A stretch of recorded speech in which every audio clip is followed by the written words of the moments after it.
The movie begins at the Kedia public pool, where the manager, McGrady, is hanging signs around that mention they will be closed for the holiday weekend. Meanwhile, one of our protagonists, Bree, is taking a swim, only taking a break to monitor her blood glucose levels. She is also wearing a diamond ring, which she considers taking off before returning to the pool. Outside in the parking lot, her sister Jonna is sitting in her car, unsure if going in or not. After some moments of consideration, she leaves her phone in the glove box and enters the building, approaching her sister after changing into her swimming suit. Bree is happy to see her because they haven't hung out in a long time. Jonna had been in rehab, but she's been clean for 3 months now. After some chatting, Jonna joins Bree in the pool. In the lost and found area, we find the janitor, Clara, trying to steal some money from the forgotten wallets. McGrady catches her in the act and mentions he regrets saying good things about her to her parole officer before firing her, but she must finish her shift to be able to leave. The sisters have a good afternoon swimming together until McGrady comes around to tell them to leave. Jonna points out the pool is open until 7, so McGrady explains they are closing earlier for the holiday weekend and mentions that some people should learn how to read, to which Jonna takes offense. The girls get out of the pool and start drying themselves up as Bree decides she wants to show Jonna her ring, but she can't find it in her bag. Jonna checks the water and finds the ring stuck in the metal grill on the bottom of the pool, so Bree jumps back in to retrieve it. No matter how hard she pulls, she is unable to free it from the grill, so Jonna decides to jump in too to help her. Since both girls are underwater and the rest of the visitors are gone, McGrady thinks there is nobody left in the building and starts the process of closing up the pool. Jonna's hair gets stuck in the grill, so the girls are busy untangling it and don't notice the fiberglass cover being released over the pool until it is too late. They are now trapped. Terrified, the sisters start hitting the cover and crying out for help, but McGrady is already leaving the building, and now Jonna thinks he did it on purpose. After a moment of freaking out, they decide to try to push the cover up just to see how solid it is, but of course, it doesn't budge. Next, Bree proposes to check all the seals and the edges to see if they can find a weak spot somewhere. While looking around, Jonna finds a pair of swim trunks and a condensation hole in the fiberglass, and Bree manages to get the plastic cover from one of the wall's many openings. She breaks it in half and tries to saw the cover hole with the shard while Jonna keeps making morbid and sarcastic comments, especially when Bree tells her the big news. She got engaged to her boyfriend David. She points out that this isn't her fault, which Jonna snorts at and calls her Miss Perfect. Jonna reminds Bree she had a hard time in rehab and it only got worse when she came back and didn't find her sister at home. Bree apologizes and says she has her own life now. Jonna feels she is rubbing it in.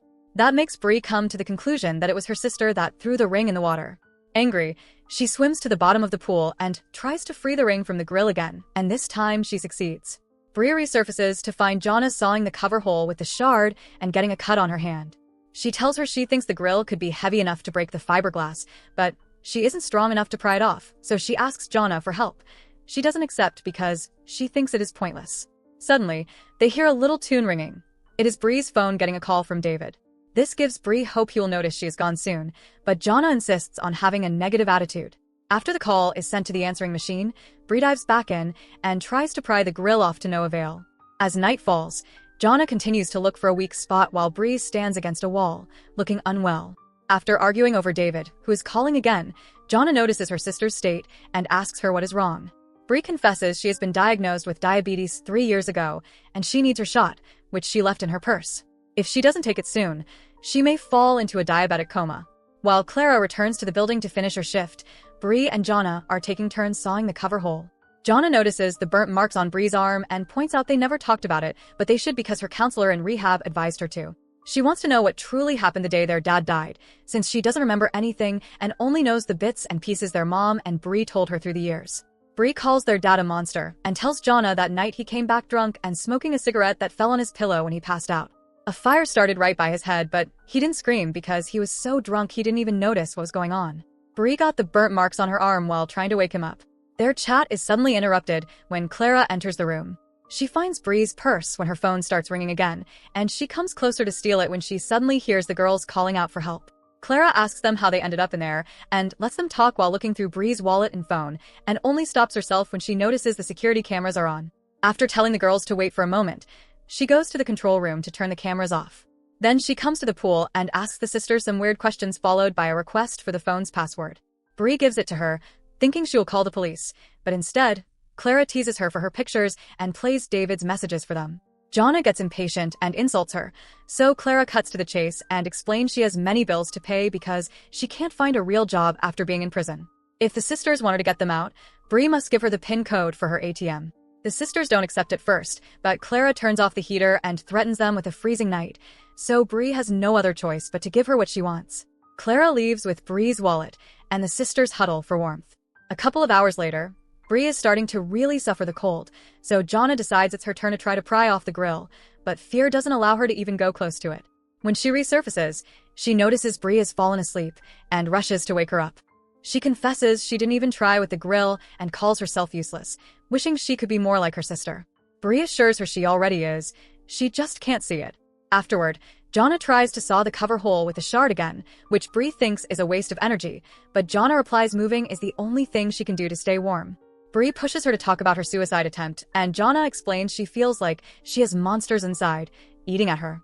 Their dad had abused them, and his voice has never left Jonna's mind. Suddenly, an eye appearing on the cover hole startles the sisters. It's Clara, who complains about Bree only having $80 in her bank account. The sisters beg for her help, and she gets angry, saying they aren't special because she has problems too. After telling them she is considering leaving them there to die, Clara leaves the room to gather her thoughts. Jonna then gets an idea and starts sharpening the plastic shard against the wall before calling for Clara. When she comes back, Jonna pretends to be crying and apologizes before saying she has a confession to make. She speaks very softly on purpose, so when Clara puts her ear on the hole to hear her better, Jonna stabs her with the shard. Furious, Clara goes to the bathroom to check on her wound, then goes into the control room to turn on the automatic pool cleaning system, causing the girls to begin suffocating in chlorine. They try to block the jets with their hands and the swimming trunks they had found earlier, but they prove to be too strong. Bree loses consciousness for a few seconds, and Jonna has to keep her from drowning as she swims to the hole and tells Clara she's killing them. This makes Clara realize the danger in her actions, so she takes pity on them and returns to the control room to turn the cleaning system off. When she comes back, she tells the sisters she's the one in control now and demands Bree to hand in her ring in exchange for their freedom. Jonna asks her not to do it, but Bree accepts, seeing as they don't have any other options. Now that she has the ring, Clara leaves the room as she tells them she'll let them out after she is good and ready. Needing some time alone, Bree swims to the opposite side of the pool and falls asleep on the pool buoys. She dreams of David bringing in some firefighters with him to rescue her, but her sister continues to drown. When she wakes up, she finds Jonna with a plastic shard against her neck, thinking of killing herself. Bree talks her out of it and promises her she'll be there for her when all this is over. Jonna apologizes and hugs her. Meanwhile, Clara stares at the ring and listens to David's messages, trying to make up her mind. When she goes back to the pool, Bree tells Jonna to follow her lead. The girls tell Clara they know she isn't a monster, and after all the thinking they did down there, they decided they will change how they do things from now on. Clara feels bad for them and finally accepts to help, but when she goes to the control room and punches in the code, it doesn't work. She informs the girls of this, and they ask her to call the cops instead, but Clara is afraid of going back to prison because it almost killed her the first time. So after putting Bree's purse back on the benches, she leaves the building. A few more hours pass, and Bree is growing very weak. When Jonna comes to check on her, Bree has a confession to make. Because she saw what their dad did to Jonna when he used to go into her room, she decided she had to kill the monster. So the night of the fire, she didn't try to wake him up. She actually held him down so he could burn to ashes and get out of their lives. Jonna tells her it is her turn to carry her now, so after leaving Bree resting on the pool buoys, she dives in and tries to pry off the grill again. Her first 2 tries are unsuccessful, but she gets an idea for the third. She grabs the swimming trunks they had found earlier and wraps them around the grill's bars. Now she can pull with more ease. She has to try twice before it finally gives in. Jonna quickly grabs it and takes it to the surface, where she finds Bree unconscious. After reanimating her with mouth-to-mouth resuscitation, she uses the grill to hit the fiberglass cover and finally manages to break it. Both of the girls get some cuts on their bodies as Jonna drags Bree through the pointy hole. Her sister continues to be unconscious, so Jonna brings her purse over and looks for her insulin pen. She gives Bree her shot, and after some exasperating moments, she finally wakes up. Their happiness is short-lived, however, because Clara suddenly appears in front of them, pointing her gun with the intention to kill because she's afraid the girls may tell on her. Jonna tells her she understands she's been through a lot and begs her not to do anything to Bree because it's all she has in her life. Clara ends up feeling sympathetic for them and puts the gun away before handing them back the ring. Jonna grabs Bree's phone and calls the police, but also tells Clara to leave before they arrive. The movie ends with Bree waking up on a stretcher, surrounded by paramedics and her sister. Jonna gives her back the ring, and when Bree asks how she got it back, Jonna says they've killed a monster. The sisters hug before the paramedics take them away. So that's it. Hope you enjoy the story. Subscribe and press the bell icon for more videos.